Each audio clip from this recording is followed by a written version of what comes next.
Hi, welcome to Promo Insiders, an ASI media podcast covering the topics that matter most to the promotional products industry.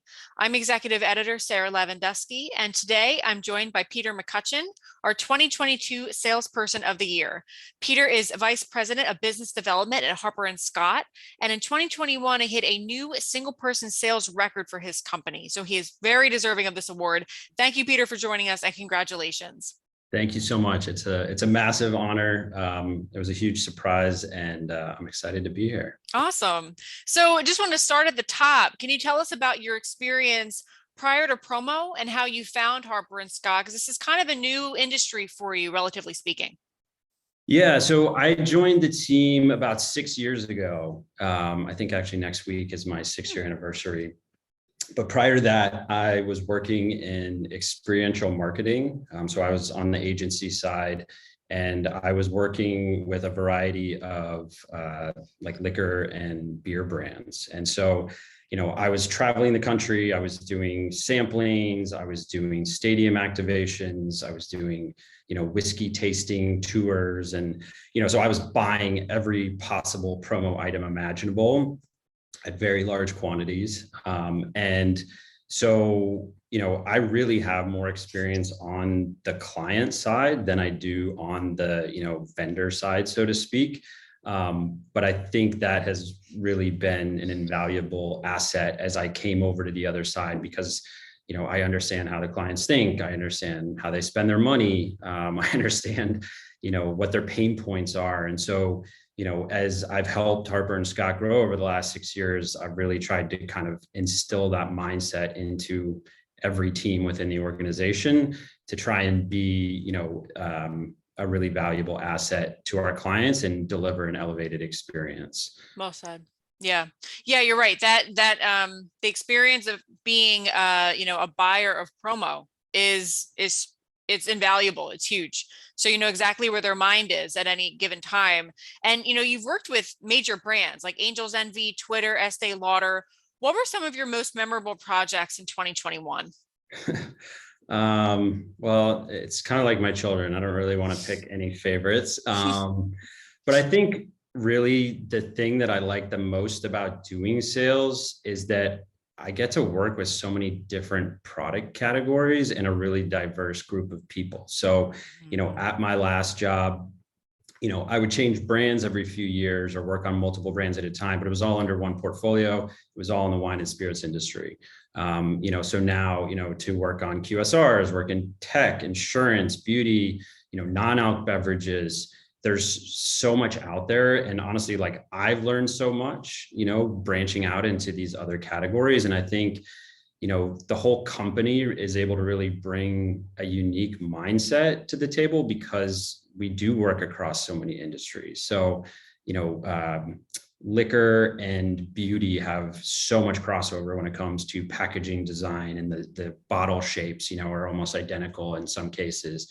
And so we're able to kind of work better in both of those industries because we can bring those different experiences. And obviously things in tech, permeate across everything. And so having a finger on the pulse there is really helpful. So, I can't pick, favorite projects, but just being able to work across such a broad category is super rewarding.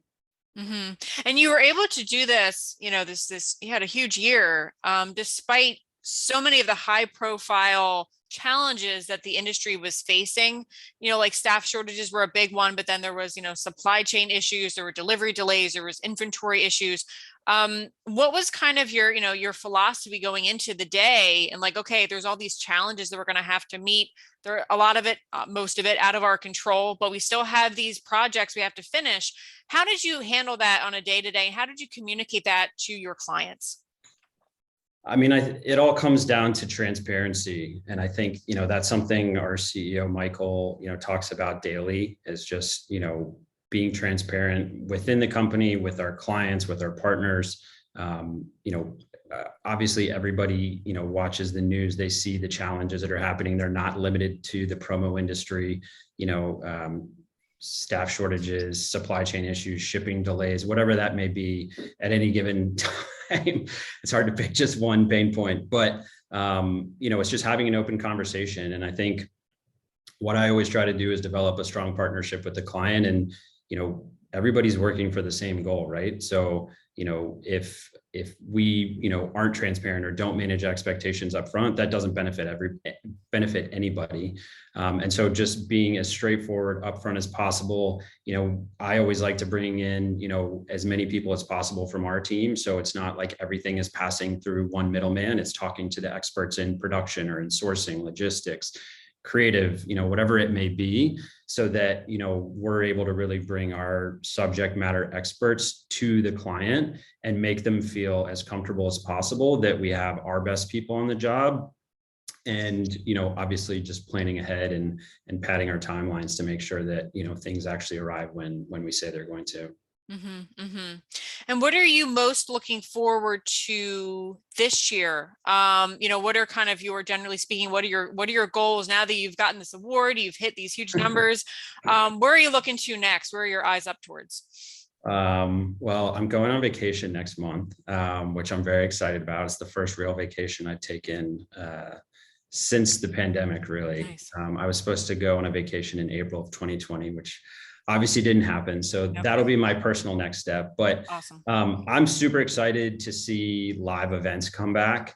That's where I spent my whole, last job for 9 years, was traveling around, getting that face-to-face brand engagement. I still have a ton of friends who work in that industry. A lot of them have had a pretty tough time over the last couple of years. And so, even just taking work out of it, just being able to see that stuff pick back up, seeing a lot of chatter online about it. People are super excited and just getting back out there. And, from the consumer side as well, I'm excited to go out and actually, see some of this stuff myself. Yeah. The live events must be near and dear to your heart. That's for sure. Yeah. We're ready for it. And what is your best advice for, those in the industry, ambitious salespeople like yourself? They're hungry for it. And, there's so much opportunity in the industry. What is your advice for them? What's your kind of like, your pep talk for them? They're going forward. Yeah, I mean, that's a great question. And there really is like infinite possibility in this industry. I mean, every type of company and brand needs some sort of branded merchandise. And so I think at times working in sales, it can be a little bit daunting because there's just like so much possibility. You want to go after everything. I think if I could give a piece of advice, it would be to like focus on what you're passionate about and then dive as deep as possible into that. So, find, products or categories that you're actually interested in, things you actually use, things you enjoy as a consumer. And, clients can tell when you're excited about something or, when you're a subject matter expert about it. And so I think, again, like in my last job, I would work on a tequila brand for a few years, and then I would work on a Scotch brand, after that. And then I'd work on a beer brand. And, to some people, they're alcohol brands, how different can they be? But if you are a marketer in that industry, there's so much nuance, between these different types of alcohol, even the different price points of the product, different target consumers. And so really just bringing like a more thoughtful approach to the table and making sure that you really understand who they're going after, what makes them tick, and create some really amazing stuff together. So if you're passionate about it, it'll carry through for the rest of the process. Awesome. Well said. Well, thank you, Peter, for joining us today. Congratulations. Very well deserved. And for more coverage of this year's finalists and winners, head to asicentral.com/news. Thanks for listening. Have a great day. Thanks, Peter. Thanks, Sarah.